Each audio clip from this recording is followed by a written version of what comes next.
good morning 12টা বাজিছে এতিয়া বন্ধু বান্ধৱীসকল ৰাতিপুৱা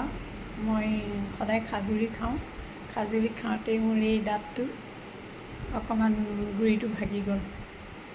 এটা বিষাইছে এই আহিছোঁ এয়া দেখিছে আপুনি মই সেই ডেণ্টেলৰ চকীখনত বহি আছোঁ ডেণ্টেলৰ চকীখনত মই বহি আছোঁ এয়া মোক এক্সৰে কৰিলে সেয়া মোৰ দাঁতৰ এক্সৰে তাৰপাছত এয়া ডক্টৰৰ চেয়াৰ এয়া মোৰ বেগ আছে এইটো চেম্বাৰ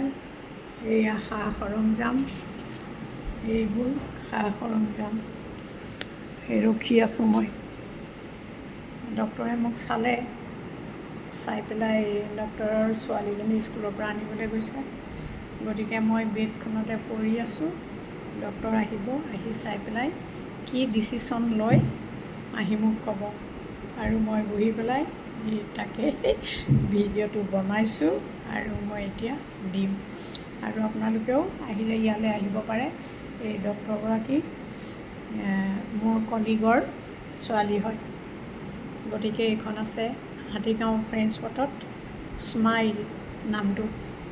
আপোনালোক সকলো আহিব পাৰে আৰু এইখন হয় ৰিজনেবল বাকীবোৰত যিমান লয় ইয়াত তাতকৈ বহুত কম লয় কাৰণ মই আগতে ডেণ্টেল পইণ্টত গৈছোঁ ডেণ্টেল পইণ্টত মই বহুত পইচা ভৰিছোঁ আৰু বহুত টাইম ৱেষ্ট হয় ইয়ালৈ মই আহোঁ ফোন কৰোঁ মোক টাইম এটা দিয়ে সেই টাইমমতে মই আহোঁ আৰু তেনেকৈ আহি পেলাই মই দেখুৱাওঁ আৰু তাই মোৰ ছোৱালীৰ নিচিনা এনেকৈ ট্ৰিটমেণ্টটো কৰি পেলাই মই গুচি যাওঁ সেইকাৰণে মোৰ ভাল লাগে এইখনতে এতিয়া বহি আছোঁ তাই ছোৱালী আনিবলৈ গৈছে আহি পেলাই মোক ট্ৰিটমেণ্ট দিব ধন্যবাদ